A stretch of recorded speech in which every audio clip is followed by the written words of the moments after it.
अस्सलाम वालेकुम। आज का जो हमारा टॉपिक रहेगा वो है सेल। सेल क्या होता है? बहुत ही इम्पोर्टेंट टॉपिक है। सेल जो है ये फंडामेंटल यूनिट ऑफ लाइफ है। सेल जो है ये फंडामेंटल जो यूनिट है लाइफ का।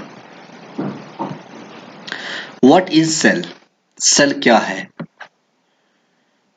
देखिए सेल जो है, cell is the basic structural and functional unit of living organism। Cell जो है ये बेसिक स्ट्रक्चरल फंक्शनल यूनिट है किसका? लिविंग ऑर्गेनिज्म का। जो भी लिविंग ऑर्गेनिज्म है वो सेल से ही बने हुए हैं, ठीक है ना। जिस तरह से एक मकान जब हम बनाते हैं, जो ईंटों का मकान बनता है, बहुत सारी ईंटें लगा के हम पूरी स्टोरी बनाते हैं। इसी तरह से बहुत सारे सेल्स जो हैं मिलके एक ऑर्गेनिज्म बनाते हैं। In other words, cells make up living things and carry out activities that keep a living thing alive। और हम अदर वर्ड्स में ये भी कह सकते हैं जो सेल है ये लिविंग थिंग्स को बनाता है और उसके अंदर जो भी एक्टिविटीज हैं उनको कैरी करता है और जो लिविंग थिंग्स हैं उनको अलाइव रखता है। अलाइव का मतलब है जिंदा रखता है। उसके बाद हम पढ़ेंगे सेल थ्योरी क्या होती है। सेल थ्योरी, जब हम सेल पढ़ेंगे, सेल थ्योरी पढ़ना हमें बहुत जरूरी है क्योंकि कहाँ से इसके कॉन्सेप्ट आए, किसने सेल थ्योरी दी, तो कहाँ से इसका प्रोसेस चला, तो ये हमें जरूर पढ़ना है। Cell theory is a collection of ideas and conclusions from many different scientists over time that describes cells and how cells operate। Cell theory क्या है? Cell theory जो है ये collection of ideas और conclusion है बहुत सारे साइंटिस्टों ने जिन्होंने काम किया है सेल पे, तो ये पूरा conclusion है, ठीक है ना। collection of ideas है, इसको कहते हैं सेल थ्योरी। सबसे पहली जो चीज है उसमें क्या है? All known living things are made up of one or more cells। सबसे पहली चीज ये है, कोई भी लिविंग थिंग्स है वो किसकी बनी है? सेल से बनी है, चाहे वो एक सेल हो चाहे बहुत सारे सेल्स हो। दूसरी जो मेन इंपॉर्टेंट चीज है वो है all living cells arise from pre-existing cells by division। कोई भी सेल अगर आगे की तरफ जाता है, बढ़ता है, तो उसके पीछे सेल जरूर होगा, तब जाके सेल्स की डिवीजन होती है। तीसरी चीज जो हमें देखनी है सेल थ्योरी के अंदर, the cell is the basic unit of structure and function in all living organism. Cell जो है ये बेसिक यूनिट है स्ट्रक्चर एंड फंक्शन यूनिट किसका? हर एक लिविंग ऑर्गेनिज्म का। सेल थ्योरी की टाइमलाइन जो है बहुत ही इंपॉर्टेंट है। हम टाइमलाइन देखेंगे, ठीक है, पूरा टाइमलाइन कहां से कहां प्रोसेस स्टार्ट हुआ। तो देखिए सबसे पहले 1665 में रॉबर्ट हुक जी आए जिन्होंने सेल को डिस्कवर किया। ठीक, कौन आए? रॉबर्ट हुक ने सेल को डिस्कवर किया। उसके बाद 1674 में एवी लेवनहुक, एंटोन वेन लेवनहुक, इन्होंने लिविंग सेल को ऑब्जर्व किया। ठीक, 1883 के अंदर रॉबर्ट ब्राउन ने देखा कि जो सेल है, सेल के अंदर एक न्यूक्लियस होता है, सेल के अंदर न्यूक्लियस होता है। ये किसने देखा? ये रॉबर्ट ब्राउन ने देखा, रॉबर्ट ब्राउन ने देखा। उसके बाद 1835 में फिलिक्स डुजॉर्डन ने डिस्कवर किया कि जो सेल है, सेल के अंदर फ्लूइड होता है, सेल के अंदर फ्लूइड होता है। किसने कहा? ये फिलिक्स डुजॉर्डन ने कहा। 1838 में जब पहुंचे तब क्या पता चला, एक साइंटिस्ट जिनका नाम था मैथियस शेल्डन, जिन्होंने कहा कि जो भी प्लांट्स हैं वो किससे बने हुए हैं? सेल से बने हुए हैं।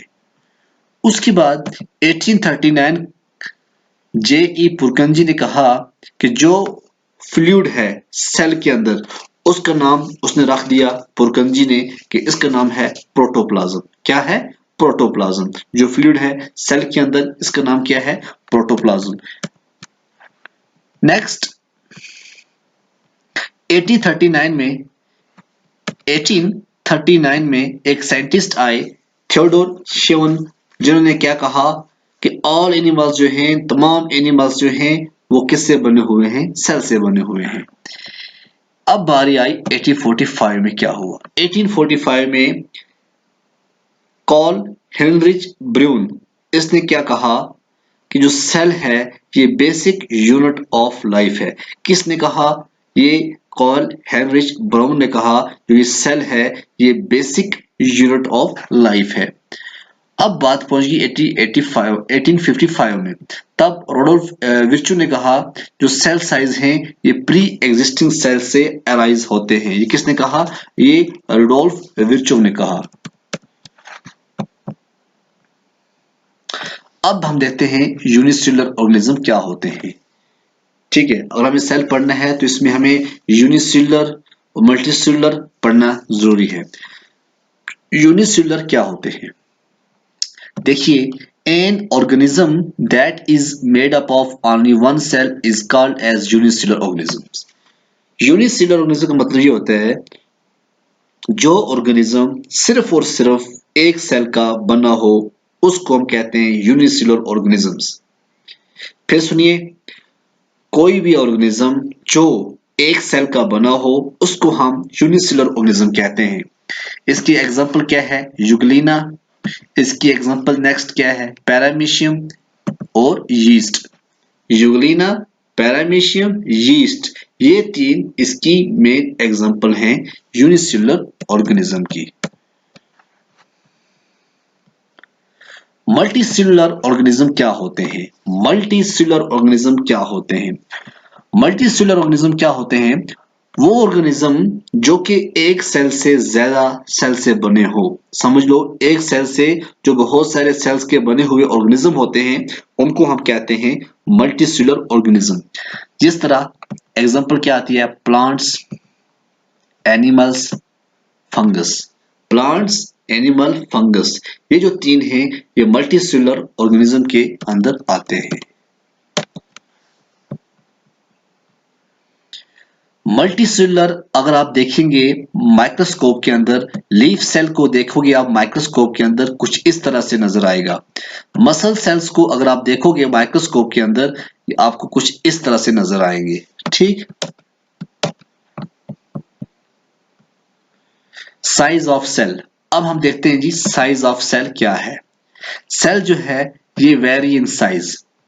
क्या करता है? ये वेरी करता है, कहीं ज्यादा, कहीं छोटा, कहीं कैसा। ठीक है, समझ लो ये कुछ जो सेल का जो साइज है ये अलग अलग होता है। जरूरी नहीं है कि हर सेल बराबर उसका साइज होगा, नहीं। Most cells have very small microscopic, some may be very large microscopic. कुछ बहुत छोटे होते हैं इनको हम कहते हैं माइक्रोस्कोपिक, कुछ बहुत बड़े होते हैं हम कहते हैं microscopic. The unit used to measure size of a cell is micrometer. जो यूनिट हम सेल को मेजरमेंट करने के लिए यूज करते हैं उसको हम कहते हैं माइक्रोमीटर। और एक जो माइक्रोमीटर है वो इक्वल टू क्या होता है? 1/1000 मिलीमीटर। स्मॉलेस्ट साइज सेल क्या है? स्मॉलेस्ट सेल कौन सा है? माइकोप्लाज्मा जो है सबसे छोटा सेल है जिसका साइज क्या है? 0.1 माइक्रोमीटर। और सबसे जो बड़ा सेल है वो है ऑस्ट्रिच एग का, जिसका साइज कितना है? 18 सेंटीमीटर। सबसे बड़ा जो सेल है वो किसका है? ऑस्ट्रिच का। सबसे जो छोटा है ये है माइकोप्लाज्म का। अब हम देखते हैं size of cells in humans. कुछ सेल्स हम देखते हैं ह्यूमंस के अंदर, उनका साइज थोड़ा बहुत चेक करते हैं। ठीक है, स्मॉलेस्ट सेल जो है ह्यूमन बॉडी के अंदर वो है स्पर्म सेल, जिसका साइज कितना होता है? 5 माइक्रोमीटर।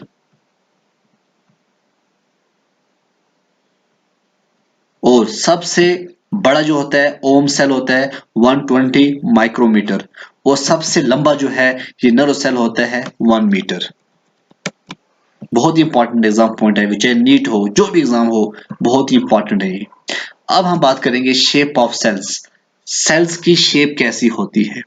सेल्स की शेप भी वेरी करती है। ठीक है, ये भी सेम नहीं होती है, सेल्स वेरी इन शेप।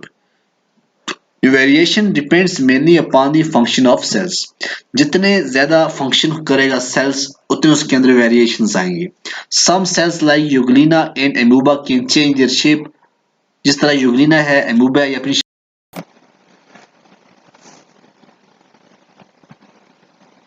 देखिए जो ह्यूमन आरबीसी है, ह्यूमन आरबीसी जो होते हैं आप देख सकते हैं ये सर्कुलर होते हैं, circular biconcave for easy passage through human capillaries. ये इसलिए बाइकन्केव होते हैं, सर्कुलर होते हैं क्योंकि ये कैपिलरीज के अंदर, ह्यूमन कैपिलरीज के अंदर ये इजीली पैसे पास हो जाते हैं। उसके बाद शेप देखिए अगर नर्व सेल्स की, नर्व सेल्स जो होते हैं ये ब्रांचेड होते हैं जो कि अंपल्स को कंडक्ट करते हैं एक पॉइंट से लेकर दूसरे पॉइंट तक। अब देखते हैं जो ह्यूमन डब्ल्यूबीसी हैं ये चेंज करते हैं अपनी shape to engulf the microorganism that enter the body. वो अपनी शेप क्यों चेंज करते हैं? जब वो माइक्रो ऑर्गेनिज्म को engulf करते हैं ना तो उनकी जो बॉडी की शेप है वो चेंज हो जाती है।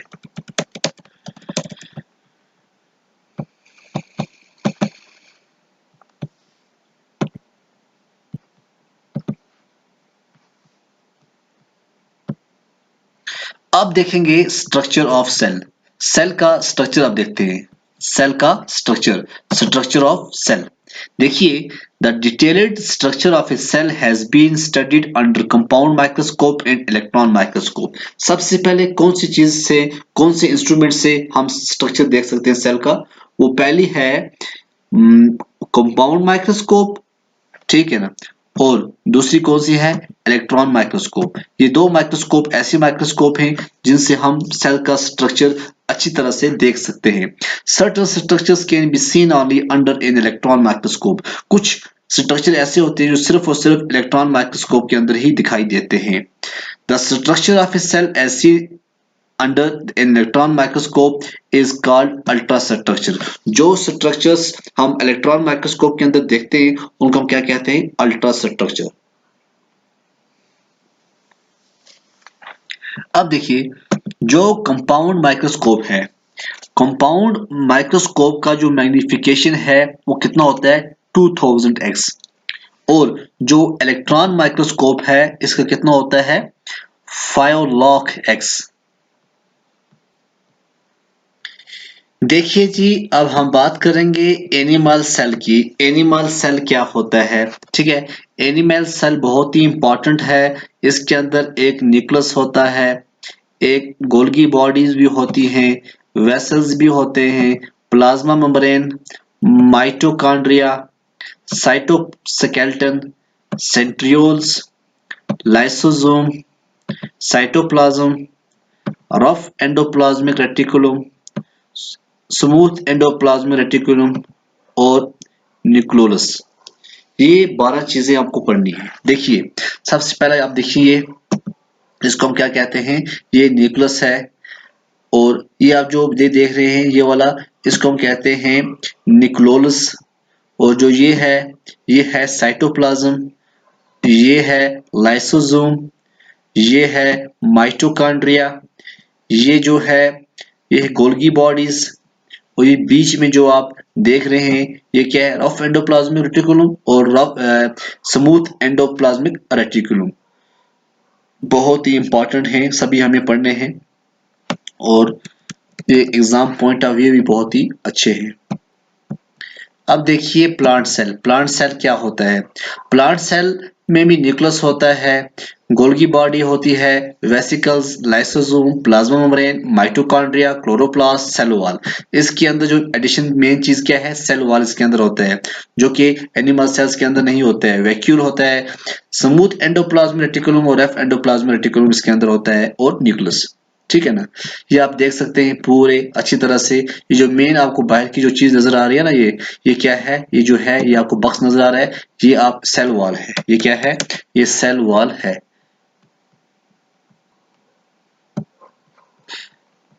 अब देखते हैं बैक्टीरिया सेल। बैक्टीरिया सेल के अंदर क्या क्या होता है? Capsule, cell wall, plasma membrane, cytoplasm, flagellum, food granules, plasmid DNA, ribosome, nucleoid और पिल्ली। ये आप देखते हैं स्ट्रक्चर है। ये पूरा स्ट्रक्चर में हमने बताया आपको, ये कैप्सूल है, ये नंबर 2 सेल वॉल है, नंबर 3 प्लाज्मा मेम्ब्रेन है ये बाहर। ठीक है, तो ये होता है बैक्टीरिया सेल के अंदर। ये है जो ये सब किसके अंदर है? ये बैक्टीरिया सेल के अंदर आप देख सकते हैं। उसके बाद है स्ट्रक्चर ऑफ सेल। हम सेल का स्ट्रक्चर अच्छी तरह से देखेंगे और पूरा एलोबरेट अच्छी तरह करके पढ़ेंगे। तो सबसे पहले हम देखते हैं जी structure of cell. If we study a cell under microscope we would come across three features in almost every cell, plasma membrane, nucleus and cytoplasm. अगर हम स्टडी करेंगे सेल को एक माइक्रोस्कोप के अंदर तो तीन फीचर्स जो हैं ये लगभग हम हर सेल के अंदर देख सकते हैं। कौन कौन सी चीज? प्लाज्मा मेम्ब्रेन, न्यूक्लियस और cytoplasm. All activities inside the cell and interactions of the cell with its environment are possible due to these features। तो कोई भी एक्टिविटीज है इनसाइड द सेल और जो इंटरेक्शन होती है सेल की इन्वायरमेंट के साथ वो पॉसिबल है क्योंकि इसके अंदर ये जो फीचर्स हैं बहुत सारे फीचर्स प्रेजेंट होते हैं। Plasma membrane, nucleus, cytoplasm. Cytoplasm के अंदर साइटोसॉल और सेल ऑर्गेनेल्स पढ़ना है। उसके बाद जो सेल ऑर्गेनेल्स हैं उसमें endoplasm reticulum, Golgi body, lysosome, vacuoles, mitochondria, plastid, centrosome, cytoskeleton. ये हमें अब नेक्स्ट आगे पढ़नी है। तो सबसे पहले हम देखेंगे प्लाज्मा मेम्ब्रेन। क्या देखेंगे? Plasma membrane. प्लाज्मा मेम्ब्रेन जो है ये जो आप पूरा स्ट्रक्चर देख रहे हैं ये प्लाज्मा मेम्ब्रेन का है। ठीक है, कार्बोहाइड्रेट्स होते हैं, लिपिड्स होते हैं, प्रोटीन्स होते हैं। इस तरह का जो स्ट्रक्चर है बिल्कुल आप बना लीजिए। एग्जाम पॉइंट ऑफ व्यू बड़ा इंपॉर्टेंट है। अगर आप छोटी क्लासेस में पढ़ रहे हैं 9th 10th 11th 12th तो तब आपको ये तो बनाना ही पड़ेगा। ये देखिए इसका जो पहला पॉइंट है extremely delicate, thin, elastic, living and semi permeable membrane होती है। ठीक है ना, ये बिल्कुल थिन होती है, लिविंग होती है, सेमी परमियल मेम्ब्रेन होती है। इससे जो चीजें हैं कुछ चीजें पास हो सकती हैं। Made up of two layer of lipid molecules in which protein molecules are floating। ये कहते हैं कि ये लिपिड मॉलिक्यूल्स के जो हैं ये जो लेयर होती हैं ये दोनों लेयर किसकी बनी है? लिपिड्स की। ये जो लेयर है और जो ये लेयर है ये दोनों लेयर किसकी हैं? ये लिपिड्स की हैं। और इसके अंदर जो प्रोटीन है वो क्या कर रहा है? वो फ्लोट कर रहा है, वो तैर रहा है। किसके ऊपर? बीच में, इनके बीच में। जो थिकनेस है ये वेरी करती है 75 to 110 angstrom. can be observed under an electron microscope only। इसको हम सिर्फ और सिर्फ इलेक्ट्रॉन माइक्रोस्कोप के अंदर ही देख सकते हैं। इसका जो फंक्शन है, फंक्शन क्या है? Maintains shape and size of the cell. ये जो सेल की शेप को, साइज को क्या करता है? ये मेंटेन करता है। Protect internal content of the cell. जो इंटरनल कंटेंट होगा सेल के अंदर उसको प्रोटेक्ट करता है। Regulate entry and exit of substances in and out of the cell. ये एंट्री को, बाहर जाने की एंट्री को, अंदर जाने की एंट्री को क्या करता है? ये रेगुलेट करता है। और होम्योस्टेसिस को मेंटेन करना भी ये प्लाज्मा मेम्ब्रेन का काम होता है। अब देखिए सेल वॉल। सेल वॉल क्या है? सेल वॉल देखिए ये सेलुलोज होता है, पिक्टिन होता है, प्लाज्मा मेम्ब्रेन है, हेमीसेलुलोज है। सेल वॉल जो है ये प्लाज्मा मेम्ब्रेन से ही बाहर है। ठीक है ना। Non living and outer covering of all cell, plants and bacteria. ये बैक्टीरिया और प्लांट्स की ये आउटर मोस्ट कवरिंग होती है जो कि नॉन लिविंग होती है। Can be tough, rigid and sometime flexible. ये क्या होती है? टफ भी होती है, रिजिड भी होती है और ये फ्लेक्सिबल भी होती है। Made up of cellulose, hemicellulose and pectin. ये इन तीनों की बनी हुई होती है। ठीक है ना। May be thin, thick, multilayer structure. ये पतली भी हो सकती है, मोटी भी हो सकती है, बहुत सारे स्ट्रक्चर भी हो सकते हैं। Thickness varies from 50 to 1000 angstrom. Function क्या है इसका? ये प्रोवाइड करता है डेफिनेट शेप, स्ट्रेंथ और रिजिडिटी को। प्रिवेंट करता है ड्राइंग अप ऑफ सेल और हेल्प करता है सेल्स की एक्सपेंशन को कंट्रोल करने के लिए। और ये प्रोटेक्ट करता है सेल को, एक्सटर्नल पैथोजेंस जो हैं वो अंदर नहीं आ पाते क्योंकि उनको जो कंट्रोल करने वाला है वो सेल वॉल है। उसके बाद जो इंपॉर्टेंट है वो है न्यूक्लियस। न्यूक्लियस क्या होता है ये देखिए आप। न्यूक्लियस का स्ट्रक्चर बड़ा अच्छी तरह से आप 3D जो शेप है उसमें देख सकते हैं। ये क्या होता है? ये डेंस होता है, spherical body located near the centre of the cell. ये लगभग सेंटर जो सेल होता है उसके बिल्कुल सेंटर में रहता है, सेल के सेंटर में होता है। इसकी जो शेप है वो स्फेरिकल है, आप देख सकते हैं। डायमीटर वेरी करता है 10 to 25 माइक्रोमीटर। प्रेजेंट होता है in all cells except red blood cells and sieve tube cells. Sieve tube cells और रेड ब्लड सेल्स को छोड़ के हर एक में सेल होता है। याद रखना आरबीसीज के अंदर न्यूक्लियस नहीं होता है। Well developed in plants and animal cells. Animal cells और प्लांट्स के अंदर ये क्या होता है? अच्छी तरह से डेवलप होता है।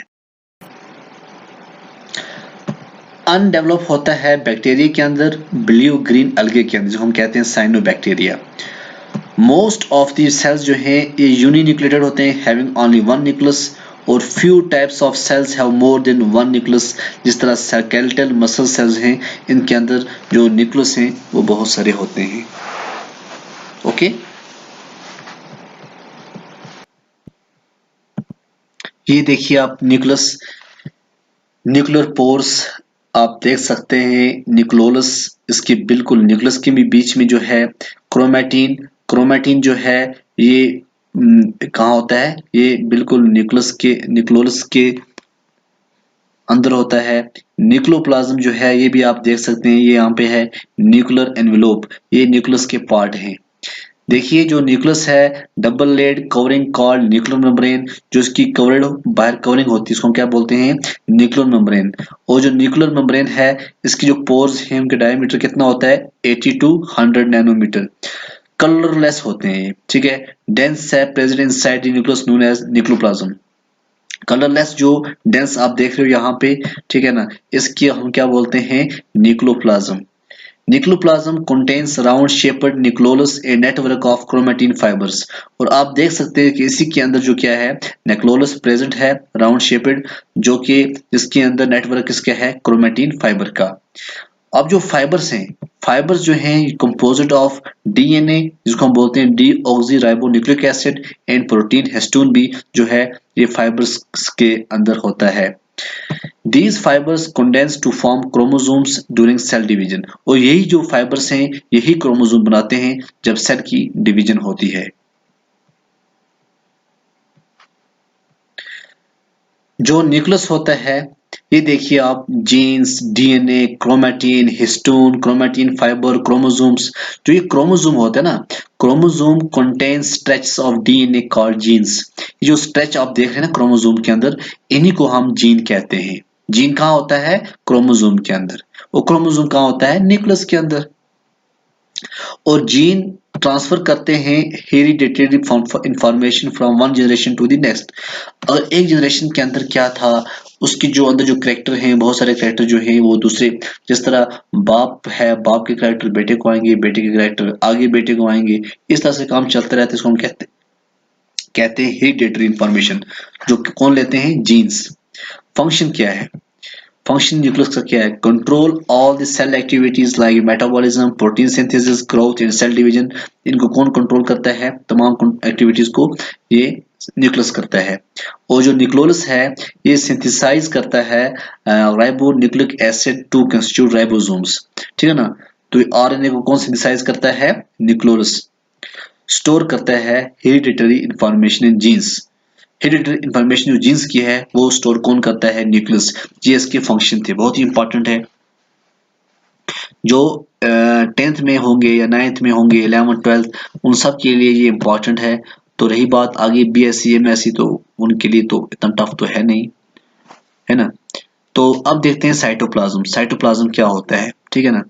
साइटोप्लाज्म क्या होता है जी, साइटोप्लाज्म आप देख सकते हैं, ये सेल ऑर्गेनेल्स जो हैं, ये ऑर्गेनेल्स हैं, उसके साथ में ये साइटोप्लाज्म है। ये जो होता है ये jelly like material formed by 80% of water. ये जेली लाइक स्ट्रक्चर होता है ना, ये मटेरियल होता है जो कि 80% पानी का बना हुआ होता है। ये प्रेजेंट होता है between the plasma membrane and the nucleus. ये न्यूक्लियस है और ये जो प्लाज्मा मेम्ब्रेन है बाहर वाली, इसके बीच में जो होता है, ठीक है ना, उसके में कौन सा पाया जाता है, ये साइटोप्लाज्म पाया जाता है।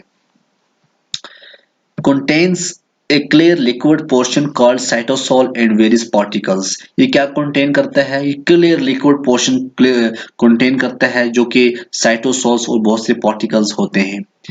Particles are proteins, carbohydrate, nucleic acid, lipids and inorganic ions।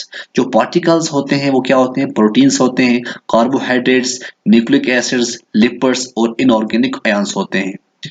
also contains many organelles with distinct structure and functions। और बहुत सारे organelles को भी ये contain करता है जो कि बहुत सारे structure और function बनते हैं जिससे। some of these organelles are visible only under an electron microscope। बहुत सारे जो organelles हैं वो हम electron microscope के अंदर ही देख सकते हैं, वरना हमको दिखाई नहीं देंगे। Granular and dense in animal sales and thin in plant cells. अगर आप एनिमल सेल्स में देखोगे न्यूक्लियस ये डेंस होता है और ग्रेन्युलर होता है, और जो प्लांट सेल्स के अंदर ये बिल्कुल थिन होता है, इतना ये थिक नहीं होता है। ये था साइटोप्लाज्म। देखिए जो आपके साथ फ्रेंड्स हैं जो इस क्लास में पढ़ रहे हैं, जिस क्लास में पढ़ रहे हैं, हर एक के साथ शेयर करो, क्योंकि ये भी सदका जारिया हो जाता है, ठीक है ना। जिसको फायदा हो तो जितना कोशिश करो, जितना आपको फायदा मिल रहा है अपने दोस्त को भी फायदा हो, ठीक है ना। Endoplasmic reticulum. एंडोप्लाज्मिक रेटिकुलम ये क्या होता है? ये देखिए ribosomes, smooth endoplasmic reticulum, rough endoplasmic reticulum. देखिए क्या होता है ये एंडोप्लाज्मिक रेटिकुलम, जिसको हम ईआर भी कहते हैं। ये network of tubular and vesicular structures which are interconnected with one another. ये ट्यूब्यूल्स और वेसिकल स्ट्रक्चर्स का ये जो नेटवर्क है, ये एक दूसरे से कनेक्ट होते हैं। ट्यूब्स और वेसिकल्स जो है ये क्या होते हैं, एक दूसरे से कनेक्ट होते हैं, जो कि ये क्या बनाते हैं, ये एंडोप्लाज्मिक रेटिकुलम बनाते हैं। Some parts are connected to the nuclear membrane while others are connected to the cell membrane। कुछ पार्ट्स जो हैं ये न्यूक्लियर मेम्ब्रेन के साथ टच होते हैं और कुछ पार्ट ये सेल मेम्ब्रेन के साथ टच करते हैं। टू टाइप्स होते हैं, एक होता है स्मूथ, स्मूथ के साथ राइबोसोम नहीं होते हैं, और एक होता है रफ, रफ के साथ आप देख सकते हैं स्ट्रक्चर इसमें भी कि राइबोसोम होते हैं। ये स्मूथ है, स्मूथ के साथ आपको राइबोसोम नजर नहीं आएंगे।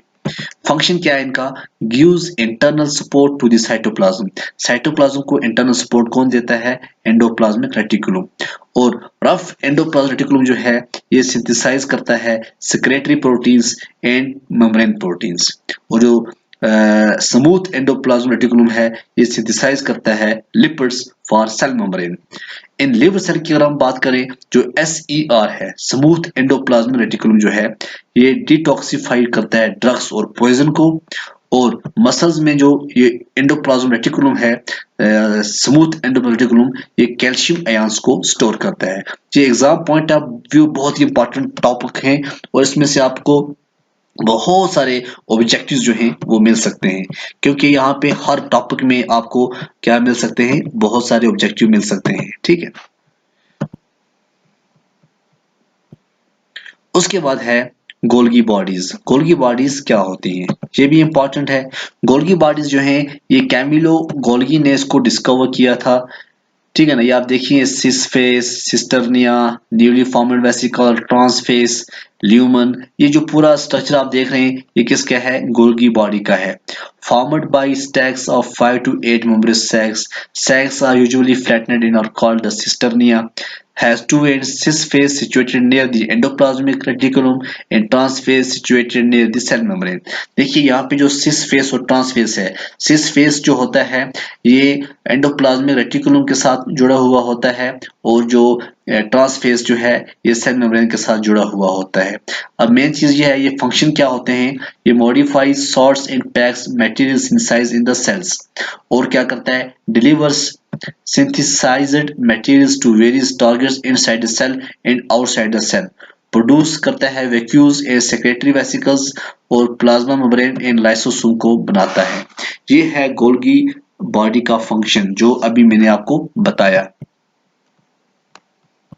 अब देखो लाइसोसोम। लाइसोसोम क्या होते हैं?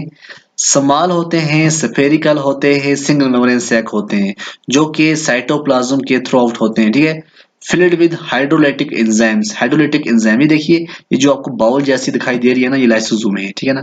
इसमें आप देखिए ये मेम्ब्रेन है, ये इसके अंदर हाइड्रोलाइटिक एंजाइम्स हैं जो पूरा फिल हुआ होता है। occurs in most animal cells and in few type of plant cells।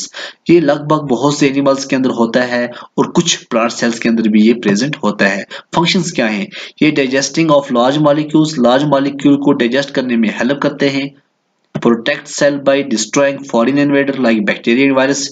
देखो ये जो फॉरेन इन्वेडर होते हैं ना, बैक्टीरिया, वायरस, इसको भी क्या करते हैं, इससे प्रोटेक्ट डिस्ट्रॉइंग करते हैं फॉरेन्स को। Degradation of worn out organelles, और डिग्रेडेशन होती है किसकी? जो ऑर्गेनेल्स है। In dead cells perform autolysis, और डेड सेल्स के अंदर ऑटोलिसिस की ये फंक्शन करते हैं डेड सेल्स के अंदर। ये था लाइसोसोम। और हमने पूरा कवर कर दिया cell, the unit of cell, the basic structure unit of.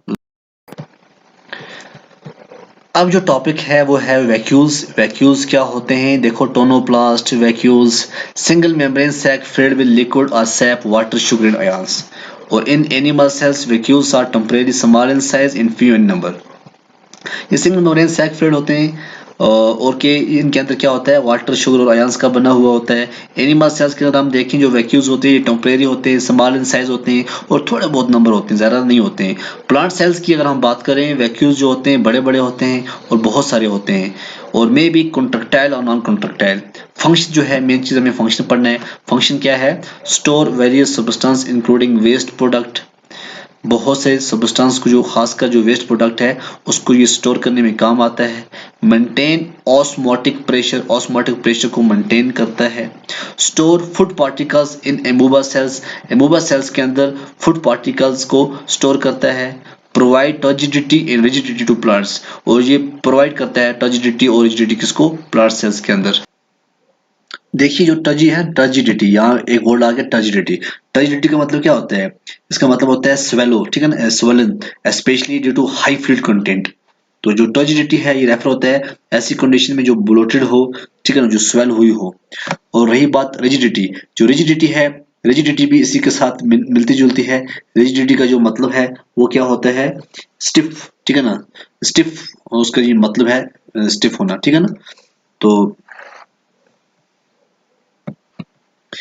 अब आ गया जी पावर हाउस ऑफ सेल, बहुत ही इंपॉर्टेंट टॉपिक है। पावर हाउस ऑफ सेल्स को हम कहते हैं माइटोकॉन्ड्रिया।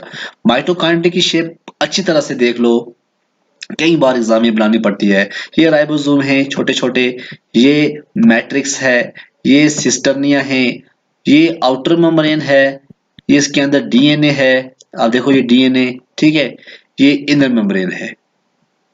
अब देखिए ये स्मॉल होते हैं, रॉड शेप्ड ऑर्गेनेल्स होती हैं, बाउंडेड बाय टू मेम्ब्रेन, एक होती है इनर मेम्ब्रेन, एक होती है आउटर मेम्ब्रेन। अब देखिए जो आउटर मेम्ब्रेन होती है ये होती है smooth and encloses the content of mitochondria, और जो इनर मेम्ब्रेन होती है इज फोल्डेड होती है, दिखाई दे रही है folded in the form of shelf like inward projection called cristae. ये जो इनवर्ड आपको दिखाई दे रहे हैं ना, ये वाले, ये क्रिस्टिया है। जो इनर कैविटी होती है ये filled with matrix which contains many enzymes. जो इनर कैविटी होती है ना, ये मैट्रिक्स होता है, ये पूरा मैट्रिक्स के अंदर क्या होता है? मैट्रिक्स के अंदर आप देखोगे बहुत सारे एंजाइम्स होते हैं, contain their own DNA which are responsible for many enzymatic actions, और डीएनए भी अपना यहाँ पे कंटेन करते हैं। जो फंक्शन है वो है synthesise energy rich compound ATP, और दूसरा क्या है, जो एटीपी मॉलिक्यूल्स हैं ये प्रोवाइड करते हैं energy for the vital activities of living cells. ये बहुत ही इंपॉर्टेंट टॉपिक है। माइटोकॉन्ड्रिया जो है बहुत ही इंपॉर्टेंट है, ये अलग से भी कई बार पूछा गया है। वैसे तो हम पूरा सेल्स के बारे में ये पूरा क्रैश कोर्स कर रहे हैं, ताकि जो सेल है उसके अंदर क्या क्या पढ़ना है पूरी डिटेल हम आपको इस क्रैश कोर्स के अंदर समझा रहे हैं, ताकि जो भी आपके अंदर जो कंफ्यूजन है वो यहाँ पे दूर हो जाए। प्लास्टिड, प्लास्टिड क्या होता है? प्लास्टिड देखिए, प्लास्टिड समझिए, प्लास्टिड क्या है? जो प्लास्टिड होते हैं ये डबल मेम्ब्रेन बाउंड होते हैं, ये आप देख सकते हैं, ये क्रोमोप्लास्ट है, ये क्लोरोप्लास्ट है और ये लिकोप्लास्ट है। अब जो लिकोप्लास्ट है इसके अंदर इलियोप्लास्ट है, अमाइलोप्लास्ट है और प्रोटियोप्लास्ट है। Plastids are double membrane bound organelles found inside plant and some algae। Plastid जो हैं ये डबल मेम्ब्रेन बाउंड होते हैं ऑर्गेनेल्स, जो कि प्लांट के अंदर और कुछ अलगे के अंदर ये पाए जाते हैं। They are responsible for activities related to making and storing food. ये ऐसी एक्टिविटीज के लिए रिस्पॉन्सिबल होते हैं जो कि फूड को स्टोर करना और बनाने में ये काम आते हैं। They often contain different types of pigments that can change the color of the cells। इनके अंदर बहुत के टाइप्स के पिगमेंट होते हैं जो कि सेल्स के जो कलर है उसको चेंज कर देते हैं। ओके, ये आप देख सकते हैं एक बार फिर, प्लास्टिड की डेफिनेशन आप पढ़ सकते हैं। यहाँ प्लास्टिड की आप जो बहुत सारे प्लास्टिड हैं आप देख सकते हैं, समझ सकते हैं, ठीक है ना। उसके बाद है हम पढ़ेंगे क्रोमोप्लास्ट, ठीक है। देखिए यहाँ पे हमने बात की ना, हमने बात की प्लास्टिड की, प्लास्टिड में है क्रोमोप्लास्ट, क्रोमोप्लास्ट के बाद है क्लोरोप्लास्ट, ठीक है ना। क्लोरोप्लास्ट के बाद है लिकोप्लास्ट। अब हम इनको पढ़ेंगे, क्रोमोप्लास्ट, क्लोरोप्लास्ट और लिकोप्लास्ट को। देखिए जो क्रोमोप्लास्ट है, क्रोमोप्लास्ट जो है आप देख सकते हैं, क्रोमोप्लास्ट जो है ये are plastids that produce and store pigments, जो कि प्रोड्यूस भी करते हैं और स्टोर भी करते हैं क्या, पिगमेंट्स। क्रोमोप्लास्ट ऐसे प्लास्टिड्स हैं जो कि प्रोड्यूस और स्टोर करते हैं pigment. They are responsible for different colours found in leaves, fruits, flowers and vegetables. ये किसके लिए रिस्पॉन्सिबल होते हैं? ये कलर्स जो लीव्स के अंदर आप देख रहे हैं, फ्रूट्स के अंदर, फ्लावर्स के अंदर, वेजिटेबल्स के अंदर, उनके अंदर जो कलर्स बनते हैं उनके बनाने के लिए ये रिस्पॉन्सिबल होते हैं। आप देखिए कैरोट जो है, कैरोट का जो कलर है, वो जो पिगमेंट कैरोटीन है उसकी वजह से इसका जो कलर है वो क्या है, रेड है। मैंगो में आप देखिए, मैंगो में कौन सा पिगमेंट होता है, जेंथोफिल, जेंथोफिल होता है मैंगो के अंदर। और टोमेटो का आप देखिए लाइकोपीन जो है पिगमेंट होता है, इसलिए ये लाल है। ये डिपेंड करता है इसके जो है ना कलर, कलर किस तरह से ये कौन होते हैं, ये क्रोमोप्लास्ट होते हैं। ये क्या है, क्रोमोप्लास्ट हैं। ओके, बहुत ही इंपॉर्टेंट टॉपिक है ये और बहुत ही इंटरेस्टिंग टॉपिक है ये। बहुत अच्छा मजा आता है ये पढ़ाने में भी। मुझे उम्मीद करता हूँ जो आप लोग देख रहे हैं, जो बच्चे भी इसको देख रहे हैं वो बड़े इंटरेस्ट से देख रहे होंगे। और जितना मैं पढ़ा रहा हूँ इतना ही आप लिखोगे तो उम्मीद करता हूँ आपको अच्छे मार्क्स आएंगे, क्योंकि पूरा मैंने कवर किया है, एक एक वर्ड इसमें समझाने की कोशिश की है। उसके बाद लिकोप्लास्ट, लिकोप्लास्ट क्या होता है? लिकोप्लास्ट जो होता है, लिकोप्लास्ट को आप देखिए, ये कलरलेस प्लास्टिड होते हैं, जो कि प्लास्टिड होते हैं जो स्टोर करते हैं फूड को।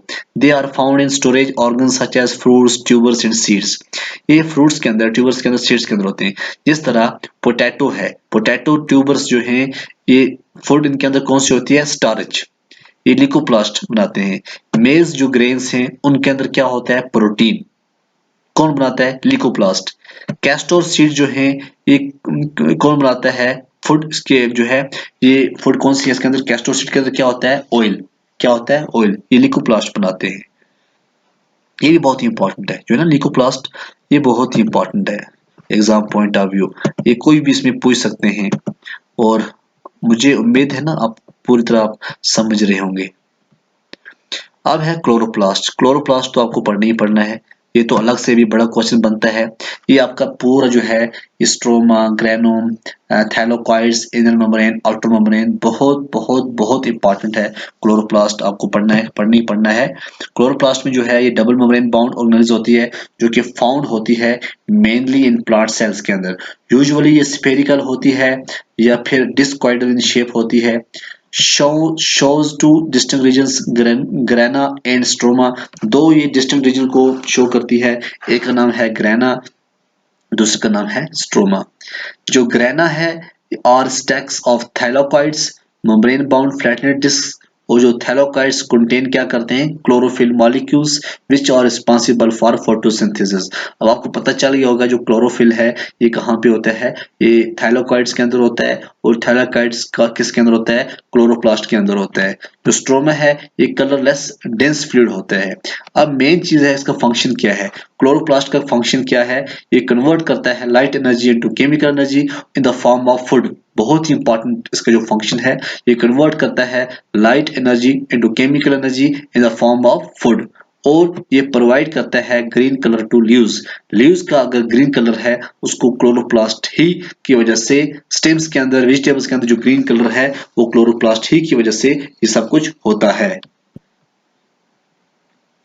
फिर जो लास्ट आज हम पढ़ेंगे, लास्ट इस पूरे कोर्स में, वो है सेंट्रोजोम। सेंट्रोजोम क्या होते हैं? सेंट्रोजोम देखिए आप, सेंट्रियोस, माइक्रोट्यूब्यूल्स, सेंट्रोजोम मैट्रिक्स। देखिए cytosome is the membrane bound organelles present near the nucleus. Nucleus के साथ ये बाउंड होते हैं, ये मेम्ब्रेन बाउंड ऑर्गेनेल्स होते हैं। Consist of two structures called centrioles. दो स्ट्रक्चर होते हैं जिनको हम क्या बोलते हैं, सेंट्रियोल्स कहते हैं। देखिए ये कौन से होते हैं, ये सेंट्रियोल्स कहते हैं। सेंट्रियोल्स जो होते हैं हॉलो होते हैं, सिलेंड्रिकल स्ट्रक्चर होते हैं जो कि माइक्रोट्यूब्यूल्स का बने हुए होते हैं। ये माइक्रोट्यूब्यूल्स आपको दिख रहे हैं। फंक्शन क्या है इसका, spindle fibres which help in the movement of chromosomes during cell division. जब सेल डिवीजन की जो मूवमेंट होती है तब फंक्शन करता है सेंट्रोसोम।